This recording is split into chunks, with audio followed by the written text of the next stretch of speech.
बाहू सच्चंच सिंपंच विनयोच सुशिक्षितो सुभाषिताच या वाचा एतं मंगलमुत्तमम्।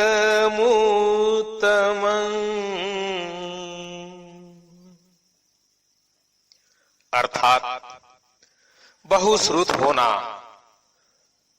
शिल्प सीखना, शिष्ट होना, सुशिक्षित होना और सुभाषण करना, यह उत्तम मंगल है। प्रत्येक व्यक्ति को बहुश्रुत होना चाहिए, अर्थात दूसरों की अच्छी बातें श्रवण करनी चाहिए। प्रज्ञावान और चरित्रवान पुरुषों के उपदेश, ज्ञानवर्धक बातें तथा शिक्षाओं को अधिकाधिक सुनने से व्यक्ति के ज्ञान में वृद्धि होती है।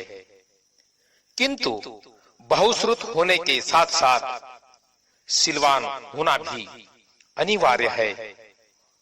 तथागत भगवान बुद्ध ने शिल्प सीखने को भी उत्तम मंगल बताया है। प्राचीन काल में किसी भी शिल्प में प्रवीण होना एक योग्यता समझी जाती थी। विवाह के संबंध में बात चलने पर पूछा जाता था, अमुक युवक क्या शिल्प जानता है? यदि हाँ तो कौन सा शिल्प? शिल्प की जानकारी रखने वाला विवाह बिना बाधा के हो जाता था। बड़े बड़े नगरों में दक्ष शिल्पियों के पास रहकर युवक शिल्प सीखते थे। हजारों की संख्या में विद्यार्थी शिल्प का ज्ञान अर्जित करने के लिए उस समय के प्रसिद्ध विश्वविद्यालय तक्षशिला की, जो अभी पाकिस्तान में है, उस तक्षशिला में जाया करते थे। उस समय 18 विद्यार्थी के अंतर्गत वैदक, धनुर्वेद, हस्ती शिक्षा, ज्योतिष आदि विषय आते थे। इसमें एक अनाथ बालक जिसका नाम युवक था, अपनी लगन और त्याग के परिणाम स्वरूप तक्षशिला विश्वविद्यालय के वैदक सीखकर उस समय का विख्यात राजवैद्य बन गया। उस समय राजगृह में सालवती नाम की अद्वितीय रूपवती गणिका रहती थी। एक बार वह गर्भवती हो गई। तब सालवती गणिका ने सोचा, गर्भिणी को पुरुष पसंद नहीं करते हैं। यदि लोगों को मालूम हुआ कि सालवती गणिका गर्भिणी है तो मेरा सब सत्कार और ख्याति समाप्त हो जाएगी। क्यों न मैं बीमारी का बहाना लूं? उसने द्वारपाल को आज्ञा दी, भने दरबारी, यदि कोई पुरुष आए और मुझे पूछे तो कह देना कि बीमार है। अच्छा आर्या, द्वारपाल ने स्वीकार किया। सालवती ने गर्भ के परिपक्व होने पर एक सुंदर बालक को जन्म दिया। उसने दासी को बुलवाया और आज्ञा दी, अरे लतिका, इस बच्चे को सूप में रखकर कूड़े के ढेर के ऊपर छोड़ा। अच्छा आर्या, कह वह दासी बच्चे को कचरे के सूप में रख ले, जाकर कूड़े में ऊपर रख आई। प्रातः काल अभय राजकुमार राजा की सेवा में जा रहे थे। उन्होंने मार्ग में कौवे से घिरे उस बच्चे को देखा। वहां खड़े मनुष्य से पूछा, अरे यह कौवे से घिरा क्या है? मनुष्य ने बोला, देव, बच्चा है। अरे क्या जीवित है? हाँ देव, जीवित है। तो भने इस बच्चे को ले जाकर हमारे अंतपुर में दासियों को पोसने पालने के लिए दे आओ। अच्छा देव। कहे वे लोग बच्चे को उठाकर अंतपुर में दासियों को दे आए। जिता है, जीवित है, कहने से उस बालक का नाम जीवक रखा गया। कुमार ने पोसा था, इसलिए कौमार भृत्य नाम हुआ। वह जीवक कौमार भृत्य बड़ा होने पर बुद्धिमान हो गया। जीवक जहां अभय राजकुमार था वहां गया। जाकर राजकुमार से बोला, देव, मेरी माता कौन है, मेरा पिता कौन है? भने जीवक, मैं तेरी माँ को नहीं जानता और मैं तेरा पिता हूँ, मैंने ही तुझे पाला पोसा है। तब जीवक कौमार्य भृत्य ने विचार किया, राजकुल, राज दरबार अभिमानी होता है, बिना किसी शिल्प को जाने मेरे लिए जीविका चलाना कठिन है। अच्छा होगा यदि मैं कोई उत्तम शिल्प सीखूं। उस समय तक्षशिला में एक दिशा प्रमुख दिगंत प्रसिद्ध वैद्य रहता था। तब निश्चय कर जीवक अभय राजकुमार से बिना पूछे जिधर तक्षशिला विश्वविद्यालय था उधर चल पड़ा। कुछ दिनों के बाद वह वहां पहुंचा जहां क्रमशः तक्षशिला थी, जहां वह वैद्य था।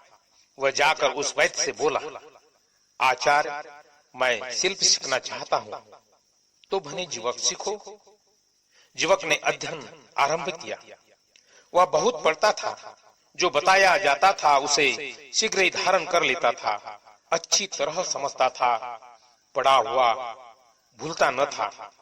7 वर्ष बीतने पर जीवक सोचने लगा, बहुत पढ़ता हूँ। पढ़ते हुए 7 वर्ष बीत गए, किंतु इस शिल्प का अंत नहीं मालूम होता। कब इस शिल्प का अंत जान पड़ेगा? तब वह जीवक जहां वैद्य था वहां गया।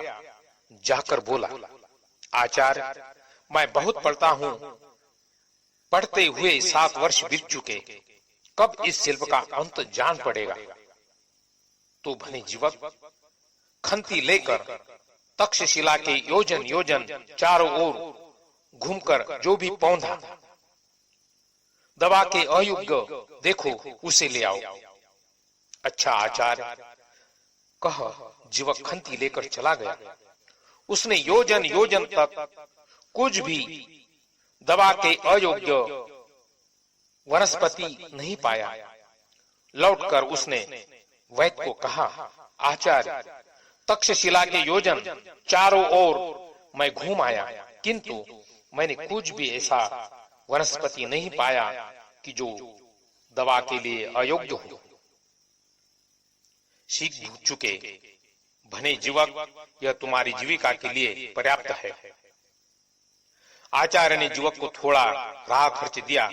तब जीवक उस स्वल्प पाथेय को लेकर जिधर राजगृह था उधर चला। जीवक का वह पाथेय मार्ग में साकेत यानी आज का जो अयोध्या है, अयोध्या में समाप्त हो गया। तब जीवक कौमार्य भृत्य को चिंता हुई, आगे अन्न पान रहित वन मार्ग है, बिना पाते राह खर्च के जाना सुकर नहीं है, क्यों न मैं पाथेय ढूंढूं। उस समय साकेत के श्रेष्ठी नगर सेठ की भार्या पत्नी को 7 वर्षों से सिर दर्द था। बहुत बड़े बड़े दिग्गंत विख्यात वैद्य आकर उस स्त्री को अरोग्य नहीं कर सके और बहुत सी हिरण्य अश्रिपिया सुवर्ण लेकर चले गए। तब जीवक ने साकेत में प्रवेश कर लोगों को पूछा, यहाँ कोई रोगी है जिसकी मैं चिकित्सा करूं? आचार्य, इस श्रेष्ठी भार्या सेठ की पत्नी जो 7 वर्ष का सिर दर्द है, आचार्य जाए और श्रेष्ठी भार्या की चिकित्सा करे। तब जीवक ने जहां श्रेष्ठी भार्या का घर था वहां जाकर द्वारपाल से कहा, भने दैवारी, श्रेष्ठी भार्या को कहो वैद्य आया है, तुम्हें देखना चाहता है। अच्छा आर्य, कहकर दवारिक ने श्रेष्ठी भार्या को बताया। आर्या, वैद्य आया है, वह तुम्हें देखना चाहता है। भने दैवारी, कैसा है वैद्य? आर्या, तरुण है। बस भने दैवारी, तरुण वैद्य मेरा क्या उपचार करेगा? बहुत बड़े बड़े दिग्गंत विख्यात कुछ न कर सके। दौवारिक ने जाकर जीवक को वैसे ही कहा दिया। जीवक ने उससे कहा, जा भने दैवारिक, सेठानी से यह कह, आर्या वैद्य ऐसा कहता है कि पहले कुछ मत देना, जब और आप निरोग हो जाना तो जो चाहे सो दे देना। दैवारिक ने सृष्टि भार्या को वैसे ही कहा। सेठानी ने जीवक को बुलवा लिया। जीवक ने जांच कर के सृष्टि भार्या के रोग को पहचान लिया। उसने पसर भर घी मांगा, जो उसे उपलब्ध करवाया गया। जीवक ने घी में नाना औषधियों को पकाकर सेठानी को चारपाई पर उतान लेटवाकर नथनों में दे दिया। नाक से दिया वह घी मुख से निकल पड़ा।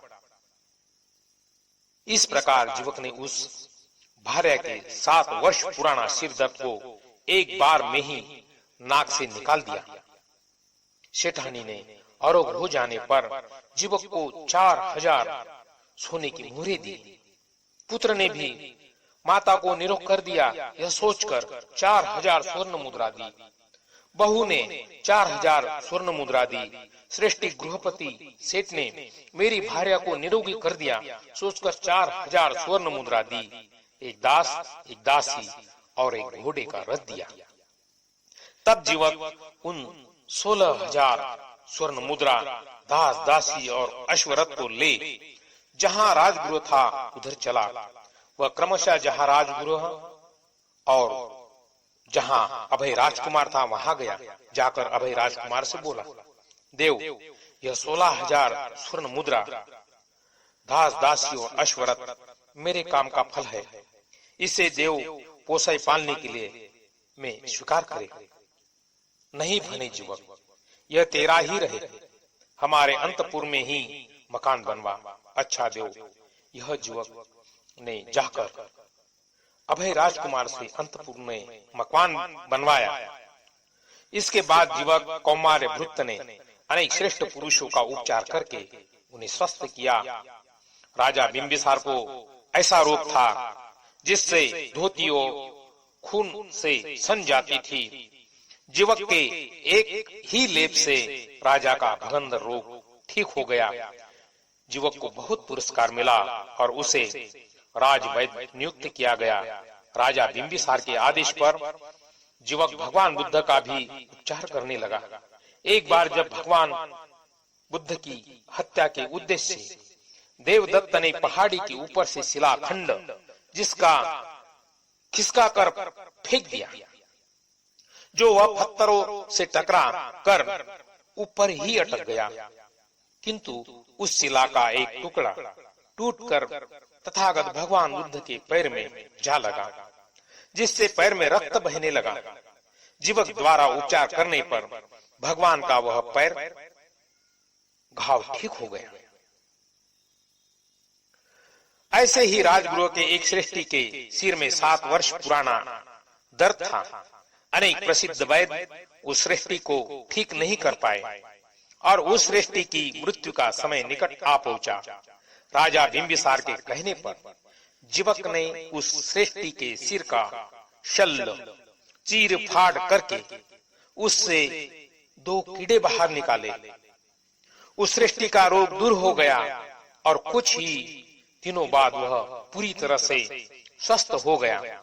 वाराणसी के श्रेष्ठी के पुत्र की आंती में गांठ पड़ जाने से रोग हो गया था, जिसके कारण उसे खिचड़ी तक नहीं पचती थी।